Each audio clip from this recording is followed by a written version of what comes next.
ಬಸವಲಿಂಗಾಯ ನಮಃ. ಬಸವಾದಿ ಪ್ರಮಥರನ್ನ, ವಿಶ್ವದ ಎಲ್ಲ ದಾರ್ಶನಿಕರನ್ನ ಮಂದಿರದಲ್ಲಿ ಸ್ಮರಿಸುತ್ತಾ ಶ್ರೀ ವನಕಲ್ಲು ಮಲ್ಲೇಶ್ವರ ಜಾತ್ರಾ ಮಹೋತ್ಸವ 2025 1-3-2025ರಿಂದ 9-3-2025ರವರೆಗೆ 9 ದಿನಗಳ ಕಾಲ ವನಕಲ್ಲು ಮಲ್ಲೇಶ್ವರ ಜಾತ್ರಾ ಮಹೋತ್ಸವ 51ನೇ ವರ್ಷದ ಜಾತ್ರಾ ಮಹೋತ್ಸವ ನೆರವೇರ್ತಲಿರುವಂಥದ್ದು. ಈ ಕಾರ್ಯಕ್ರಮ ತುಂಬ ವಿಭಿನ್ನವಾಗಿ ಈ ಕಾರ್ಯಕ್ರಮ ಪ್ರತಿ ವರ್ಷ ಮೂಡಿ ಬರುವಂಥದ್ದು. ಈ ವರ್ಷದ ವಿಶೇಷತೆ ಅಂತಂದರೆ ರಾಜ್ಯ ಮಟ್ಟದ ಜನಪದೋತ್ಸವ ಮತ್ತು ರಾಜ್ಯ ಮಟ್ಟದ ಕವಿಕಾವ್ಯ ಸಮ್ಮೇಳನವನ್ನು ಏರ್ಪಡಿಸಿರುವಂಥದ್ದು. 1-3-2025ರಿಂದ 7-3-2025ರವರೆಗೆ ಕ್ರಿಕೆಟು, ವಾಲಿಬಾಲು, ಫುಟ್ಬಾಲು ಮತ್ತು ಮಕ್ಕಳಿಗೆ ಕ್ರೀಡೆಗೆ ಸಂಬಂಧಿಸಿದಂತಹ ಕಾರ್ಯಕ್ರಮಗಳು ಜರುಗುವಂಥದ್ದು. ಇದರ ಜೊತೆಗೆ 4 ದಿನಗಳ ಕಾಲ ಬೃಹತ್ ದನಗಳ ಜಾತ್ರೆ ನೆರವೇರುವಂಥದ್ದು. ಉತ್ತಮವಾದಂತಹ ದನಗಳು ಅಲ್ಲಿಗೆ ಸೇರುವಂಥದ್ದು.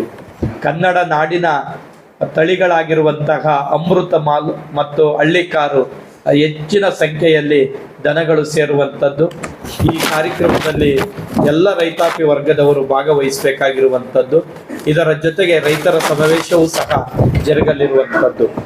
ಈ ಜೊತೆಯಲ್ಲಿ ಮಠದ ದ್ವಾರ ಬಾಗಿಲು ಉದ್ಘಾಟನಾ ಕಾರ್ಯಕ್ರಮ ಮತ್ತು 2 ನಾಟಕಗಳನ್ನು ಆಯೋಜನೆ ಮಾಡಿರುವಂಥದ್ದು. 8-3-2025 ಶನಿವಾರ ರಾತ್ರಿ 9:30ಕ್ಕೆ ಕುರುಕ್ಷೇತ್ರ ಅಥವಾ ಶ್ರೀಕೃಷ್ಣ ಸಂಧಾನ ನಾಟಕ, ಮತ್ತು 9-3-2025 ಭಾನುವಾರ ರಾತ್ರಿ 8 ಗಂಟೆಗೆ ಸಂಪೂರ್ಣ ರಾಮಾಯಣ ನಾಟಕವೂ ಸಹ ನೆರವೇರಲಿರುವಂಥದ್ದು. ಈ ಕಾರ್ಯಕ್ರಮದಲ್ಲಿ ವಿಶೇಷ ಅಂತಂದರೆ ವನಕಲ್ಲು ಶ್ರೀ ಪ್ರಶಸ್ತಿ ಅಂತ, ವನಕಲ್ಲು ಮಠದ ಒಂದು ಘನತೆಯನ್ನ, ಮಠದ ಒಂದು ಪ್ರತಿನಿಧಿಯಾಗಿರುವಂಥ ಈ ಪ್ರಶಸ್ತಿ ವನಕಲ್ಲು ಶ್ರೀ ಪ್ರಶಸ್ತಿ ಈ ಸಲ ಸನ್ಮಾನ್ಯ ಶ್ರೀ ಡಾಕ್ಟರ್ MR ಸೀತಾರಾಮ್ ಅವರಿಗೆ ಈ ಪ್ರಶಸ್ತಿಯನ್ನು ಪ್ರದಾನ ಮಾಡ್ತಾ ಇರುವಂಥದ್ದು. ರಾಜ್ಯಸಭಾ ವಿಧಾನ ಪರಿಷತ್ ಸದಸ್ಯರು ಮತ್ತು ಉಪಾಧ್ಯಕ್ಷರು MS ರಾಮಯ್ಯ ಆಸ್ಪತ್ರೆಯ ಉಪಾಧ್ಯಕ್ಷರಾಗಿ ಕಾರ್ಯನಿರ್ವಹಿಸ್ತಾ ಇರುವಂಥದ್ದು. ಅವರು ಈ ಸಮಾಜಕ್ಕೆ ನೀಡಿರುವ ಕೊಡುಗೆಯನ್ನು ಸ್ಮರಿಸುವುದರ ಜೊತೆಗೆ ಅವರ ಸೇವೆಗೆ ಈ ವನಕಲ್ಲು ಶ್ರೀ ಪ್ರಶಸ್ತಿಯನ್ನು ನೀಡ್ತಾ ಇರುವಂಥದ್ದು. ಜಗಜ್ಯೋತಿ ಪ್ರಶಸ್ತಿಯನ್ನು ಡಾಕ್ಟರ್ ಶ್ರೀಮತಿ ನಾಗಲಕ್ಷ್ಮಿ ಚೌಧರಿ ಅವರು ನಮ್ಮ ಕರ್ನಾಟಕದ ಮಹಿಳಾ ಆಯೋಗದ ಅಧ್ಯಕ್ಷರಾಗಿರುವಂಥದ್ದು. ಅಷ್ಟೇ ಅಲ್ಲ, ಎಲ್ಲ ಬುಡಕಟ್ಟು ಸಂಪ್ರದಾಯಗಳ ಮಹಿಳೆಯರಿಗೆ ಒಂದು ಮಾರ್ಗದರ್ಶನ ಮಾಡುವುದರ ಮೂಲಕವಾಗಿ, ಅಷ್ಟೇ ಅಲ್ಲ ಭಾರತದ ನಾರಿ ಈ ಜಗತ್ತಿನ ಕಣ್ಣು ಅನ್ನುವಂಥ ರೀತಿಯ ಅರಿವನ್ನು ಮೂಡಿಸೋದ್ರ ಮೂಲಕ ನಾಗಲಕ್ಷ್ಮಿ ಚೌಧರಿ ಅವರು ಕೆಲಸವನ್ನ ಮಾಡ್ತಾ ಇದ್ದಾರೆ. ಮಹಿಳಾ ಆಯೋಗದ ಅಧ್ಯಕ್ಷರು ಅವರಿಗೆ ಜಗಜ್ಯೋತಿ ಶ್ರೀ ಪ್ರಶಸ್ತಿಯನ್ನ ನೀಡ್ತಾ ಇರುವಂಥದ್ದು. ವಿಶ್ವಜ್ಯೋತಿ ಪ್ರಶಸ್ತಿಯನ್ನ ಡಾಕ್ಟರ್ ಶ್ರೀ ಸಿ ನಾಗಭೂಷಣ ಅವರಿಗೆ ಸಂಶೋಧನಾ ಕ್ಷೇತ್ರದಲ್ಲಿ ಹೆಚ್ಚು ಕೆಲಸವನ್ನ ಮಾಡಿರುವಂಥವರು.